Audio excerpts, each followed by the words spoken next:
À la une de cette édition d'information sur CAMUS 24 sénatoriale du 14 avril 2013 prochain, le compte à rebours a commencé. À 6 jours de l'échéance, les partis politiques en lice mettent les bouchées doubles, réunions stratégiques et opérations de séduction des grands électeurs se succèdent sur le terrain. Le parti au pouvoir, le Rassemblement démocratique du peuple camerounais, multiplie appels et consignes à l'endroit de ses conseils municipaux. Ces derniers sont invités à rafler tous les sièges en compétition dans les régions où leurs listes ont été retenues. Sur le chemin de l'école, les cloches de la rentrée scolaire pour le compte du 3e trimestre ont retenti ce 8 avril 2013 à travers le territoire national. À Douala, élèves, enseignants et administrateurs ont tous répondu présents. Des consignes particulières ont été données en ce début de période très importante.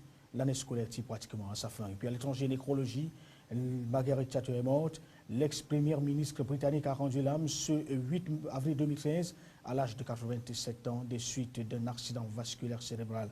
L'opinion publique britannique garde d'elle l'image de celle qui a remodelé l'Empire, ou alors avec l'Empire britannique, avec le libéralisme économique intransigeant. On l'avait surnommée la Dame de Fer. Voilà pour le sommaire. Les détails, à tout de suite. Bonsoir à tous. Merci de nous rejoindre sur CAMUS 24. Merci surtout de choisir de vous informer par le biais de notre canal. Ouvrons donc ce journal en faisant un tour dans les cours de récréation qui ont repris de l'animation en ce jour de rentrée scolaire pour le compte du 3e trimestre. Serge Tetka est allé vivre là-bas les consignes particulières qui ont été données en début de période très importante qui tirent sur les examens de fin d'année. Serge Tetka et Josué Mougan nous en disent plus. Salle de classe comble, activités intenses en classe et même dans les bureaux. Tous sont là, personne n'a tenu à manquer à cet important départ.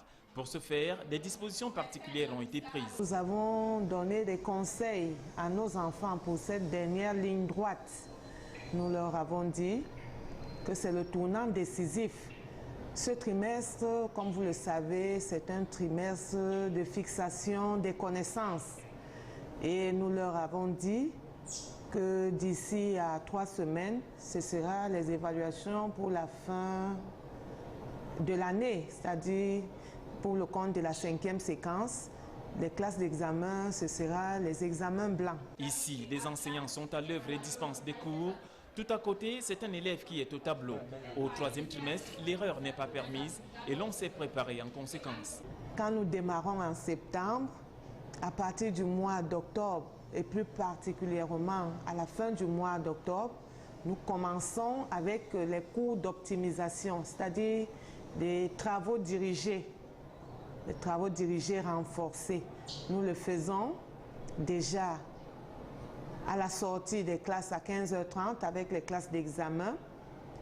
Nous le faisons de 15h30 à 16h30 ou 17h.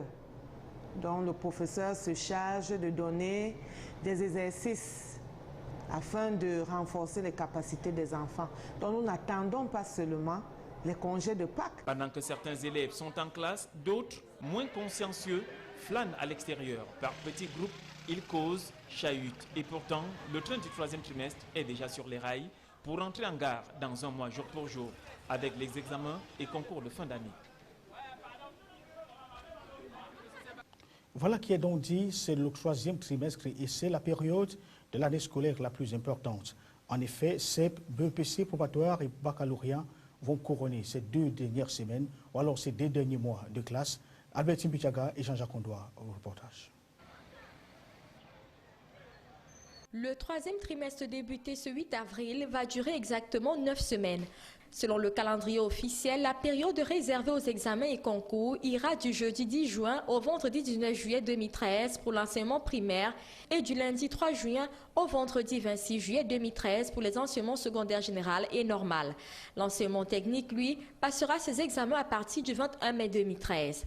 Ainsi donc, les tout-petits du CM2 se frotteront au concours d'entrée en 6e dès le mercredi 15 mai. Pour les plus grands de 3e, ils passeront le BPC du lundi 3 juin au vendredi 7 juin 2013.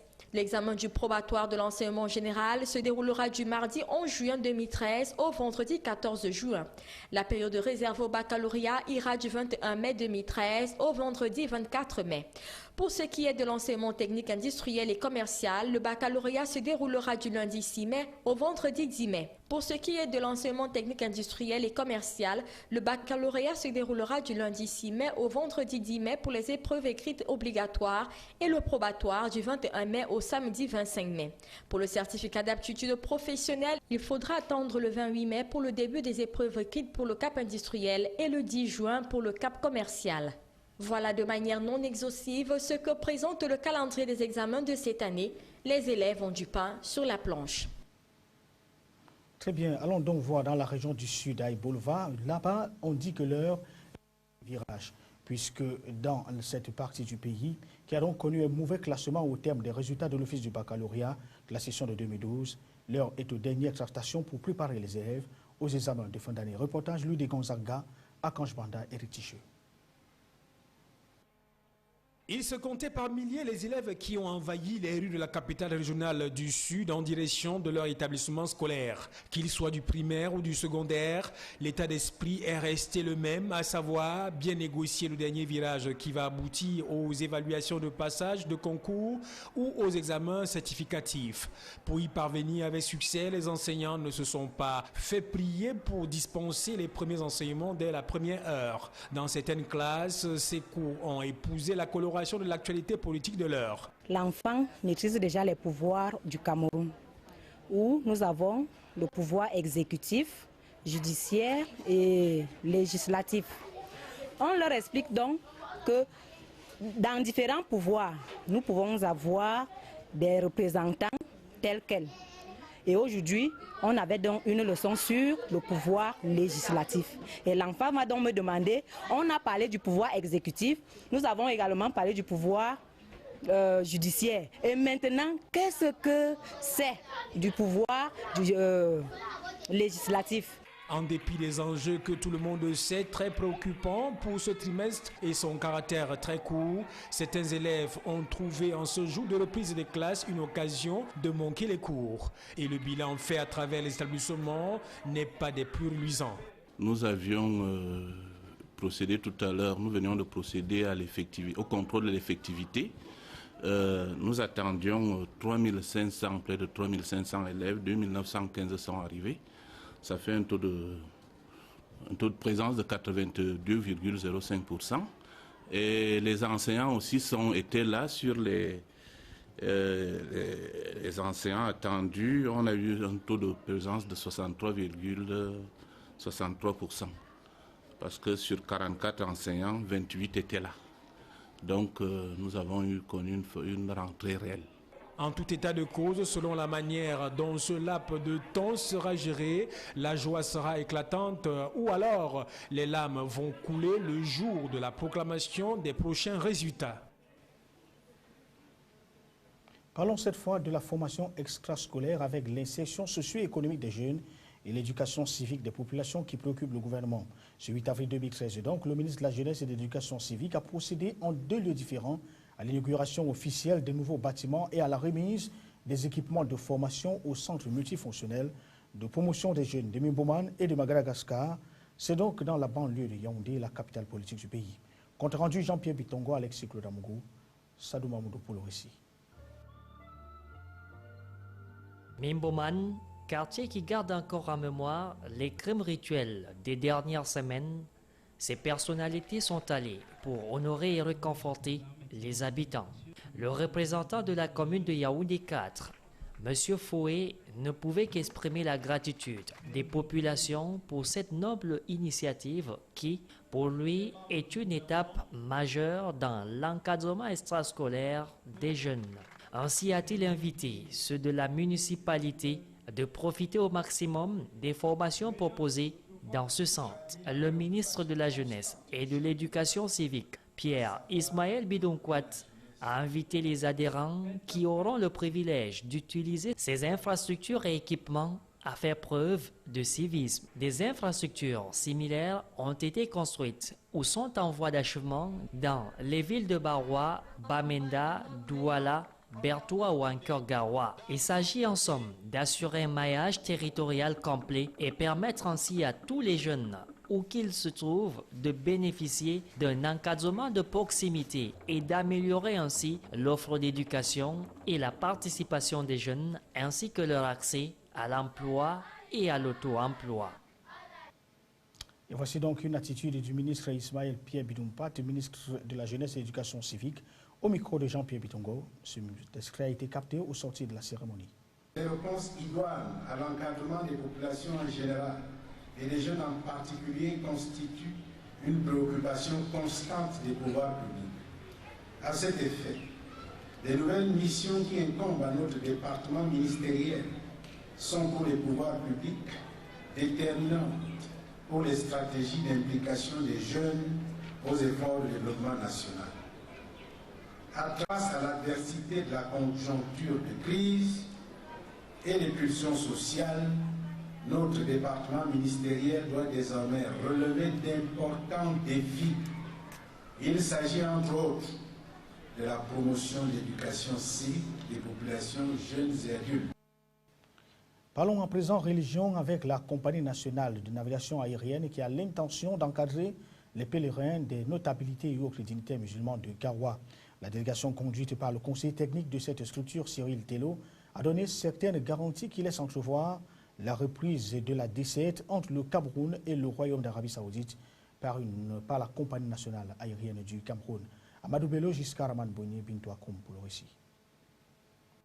Pour les grands points de ce contrat, le chef de la délégation de la compagnie aérienne a laissé entendre que le gouvernement camerounais, sur autorisation spéciale du Premier ministre Philémon Yan, s'est engagé par l'entremise du ministère des Transports et du ministère des Finances à éponger la dette de 250 millions de francs CFA laissée par la défunte Camer au titre des droits de navigation sur l'espace saoudien. Cette nouvelle a été accueillie avec bonheur par les participants à la réunion de sensibilisation et d'information tenue ce week-end à Garoua. La réunion visait entre autres à mettre en confiance les pèlerins du Grand Nord par rapport à toutes les commodités de voyage et de séjour en Terre Sainte. Et parmi ces commodités figure en bonne place la disponibilité d'une compagnie de transport des pèlerins. On ne devra plus se mettre en retrait lorsque une manifestation concerne 50% de nos compatriotes. Un pays fier, un pays digne doit se donner les moyens de transporter ses fils et les amener là où ils vont, surtout pour des manifestations pareilles. La délégation de Camerco est répartie avec dans ses bagages les doléances des encadreurs des pèlerins à l'effet de combler les insuffisances observées au cours des éditions antérieures du Hajj. Rendez-vous a été pris pour le pèlerinage de Oumra prévu dans quelques semaines. Pèlerinage au cours duquel la Camerco fera son baptême de feu. Au bas de cette première partie du journal, on est donc à Maroua où on reparle des inondations de 2012 à travers l'évaluation de la situation conduite par le gouverneur de cette partie du pays. Awa Fonka Augustine vient donc de présider une réunion, la réunion du comité régional et mixte de gestion des crises de cette catastrophe naturelle qui avait secoué des milliers de familles dans la région de l'extrême nord. Des précisions avec Célestine Tabouli et Divinapi. En donnant le bilan de ce triste événement, il ressort que depuis sa survenance le 22 août dernier dans la région de l'extrême nord, la montée des eaux a secoué 3 des 6 départements que compte la région. L'on a enregistré à cet effet 168 644 sinistrés déplacés, 165 salles de classe inondées, 86 000 hectares de champs détruits et plusieurs autres dégâts collatéraux. Une situation qui a amené le gouvernement camerounais et ses partenaires à manifester un élan de solidarité. Un élan de solidarité qui était d'ailleurs couronné par la visite humanitaire du chef de l'État, son Excellence Paul Biya, au chevet des sinistrés de Guirvidic. Le gouverneur n'a pas manqué de manifester au nom des sinistrés sa reconnaissance à tous ceux qui ont apporté leur soutien multiforme. À quelques semaines seulement du retour de la saison pluvieuse dans la région, le gouverneur a rassuré que des actions urgentes sont en train d'être menées sur le terrain en vue d'envisager des nouvelles inondations. Il s'agit des travaux de réhabilitation de la digue de retenue d'eau de Maga, conjointement menés par la SEMRI et le corps du génie militaire, dont 150 éléments sont présents sur les lieux depuis le 20 mars dernier, avec des missions bien précises. Le génie militaire est sur le terrain depuis le 20 du mois de mars avec 150 hommes, avec des engins. Et cette structure du génie militaire fera partie du régiment du génie militaire qui a été créé par le chef de l'État, chef des armées au mois de décembre dernier et qui sera basé dans la zone. Il n'y a pas à craindre pour les populations riveraines à quelques jours du retour des pluies. Précédemment sur la digue du Logone, il est question pour le génie militaire, dans le cadre de l'urgence, de réaliser les travaux de reconstruction et de réaménagement de la digue entre Bégué, Palam et Pousse. Vous savez que cette digue avait été réalisée en terre repoussée et c'est sur cette partie principalement que les eaux ont traversé pour atteindre le lac de Maga. Cette réunion statutaire d'évaluation du comité régional de gestion de crise a connu la présence effective des préfets du Diamaré et du Mayo-Danaï, les différents membres de commissions et de sous-commissions de gestion de crise, l'état-major du gouverneur et les partenaires de développement.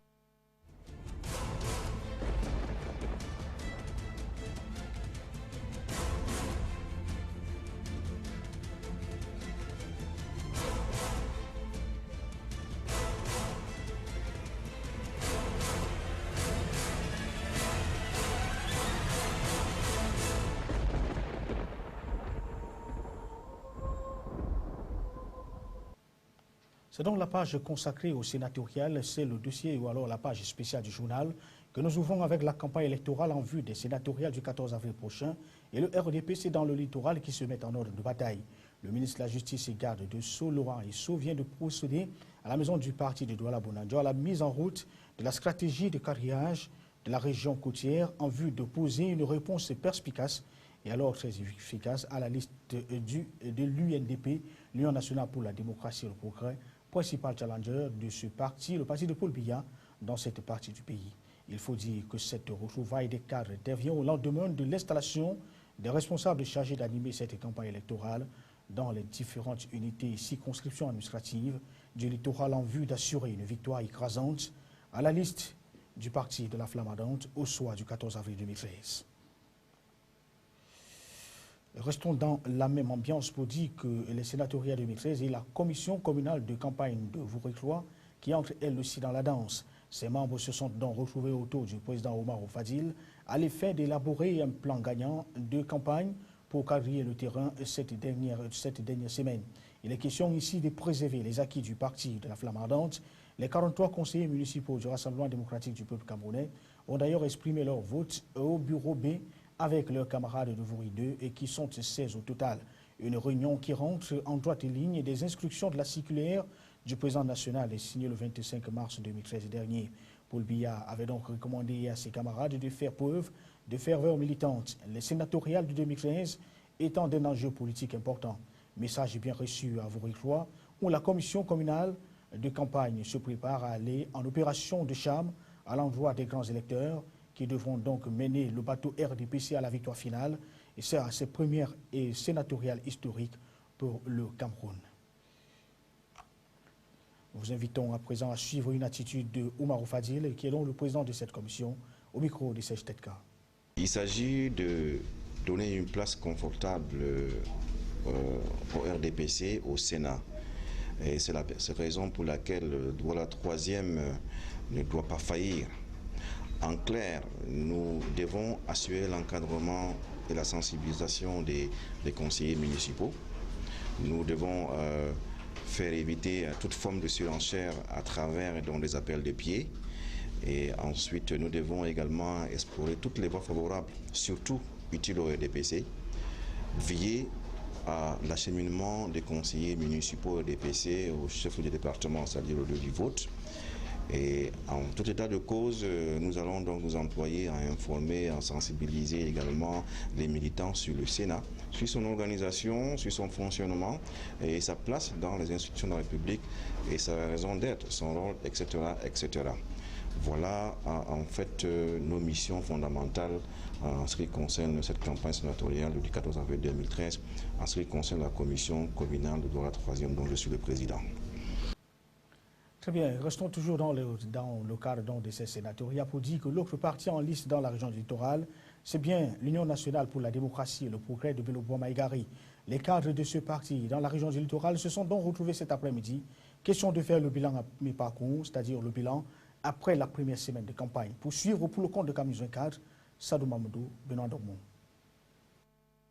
Ambiance studieuse au siège de l'Union nationale pour la démocratie et le progrès à Douala, au moment où l'on rentre dans la zone de vérité de la ruée vers la plus haute chambre du Parlement camerounais. Rien ne doit donc échapper aux candidats de la liste UNDP pour le littoral. Ceux qui étaient là tout à l'heure sont nos responsables du parti à Mbanga, à Melon, à Loum, à Konsamba, à Mandjo. Ils sont arrivés, on leur a donné tout le nécessaire pour aller dès à présent combler les déficits qu'ils n'ont pas pu faire dans la première phase. Ce faire, les candidats de l'Union nationale pour la démocratie et le progrès comptent également sur les dames, lesquelles ont la charge de mettre en confiance les conseillers municipaux dans une région où l'arithmétique politique est plus que rude, soit 3 conseillers seulement pour ce parti. Je m'adresserai tout d'abord aux femmes.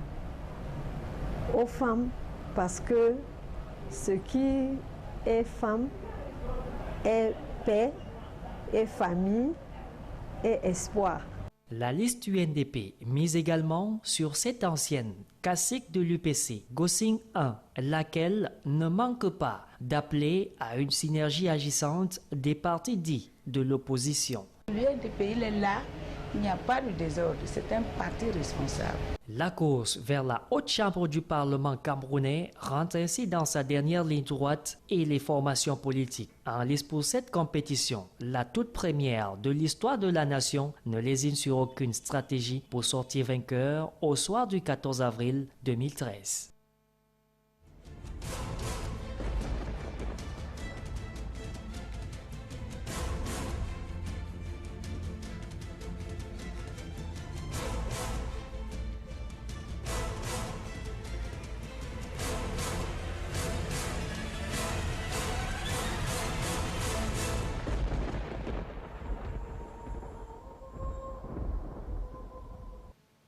À l'étranger, dans cette édition des formations, c'est les formations. Alors, l'actualité majeure avec la nécrologie et l'ex-premier ministre britannique qui a donc rendu l'âme ce lundi 8 avril 2013 à l'âge de 87 ans des suites d'un accident vasculaire cérébral. L'opinion publique britannique garde d'elle l'image de celle-là même qui avait remodélé l'économie avec un libéralisme économique intransigeant. On l'avait surnommée la Dame de Fer. La défunte, son parcours, c'est avec l'AFP. La Dame de Fer n'est plus. Margaret Thatcher s'est éteinte à Londres à l'âge de 87 ans. L'ancien Premier ministre britannique a été victime d'un AVC. De nombreuses personnalités lui rendent hommage. Connue pour son ultralibéralisme et son intransigeance dans ses rapports avec les syndicats et les mineurs, Thatcher avait redonné un prestige international au Royaume-Uni. Kaesong, dernier foyer de crispation dans la péninsule coréenne, Pyongyang annonce sa fermeture temporaire et le retrait de ses 53 000 ouvriers après avoir interdit la semaine dernière l'accès au personnel sud-coréen. Une décision rarissime puisque depuis sa création en 2004, le site industriel intercoréen a toujours fonctionné malgré les crises entre les deux pays. L'affaire Cahuzac n'en finit pas de secouer la classe politique. Jean-Marc Ayrault s'engage à publier d'ici le 15 avril les déclarations de patrimoine de tous les membres du gouvernement. Le Premier ministre devrait également présenter à la fin du mois un projet de loi pour moraliser la vie politique. 5 offres de reprise partielle pour Virgin Megastore. 5 entreprises, dont une mondiale, ont déposé une offre au tribunal de commerce de Paris. Des projets qui ne séduisent ni la direction ni les syndicats qui craignent un plan social de masse. Laissé pour compte, le magasin des Champs-Élysées n'a fait l'objet d'aucune offre de reprise. L'école française de danse fête ses 300 ans que les petits rats foulent de leur pointe le plancher de l'Opéra de Paris. Créé en 1713 par Louis XIV, le conservatoire devait permettre d'enseigner le style français, caractérisé par sa grammaire et son élégance. Fin de ce journal, l'information est en continu sur Camille 24.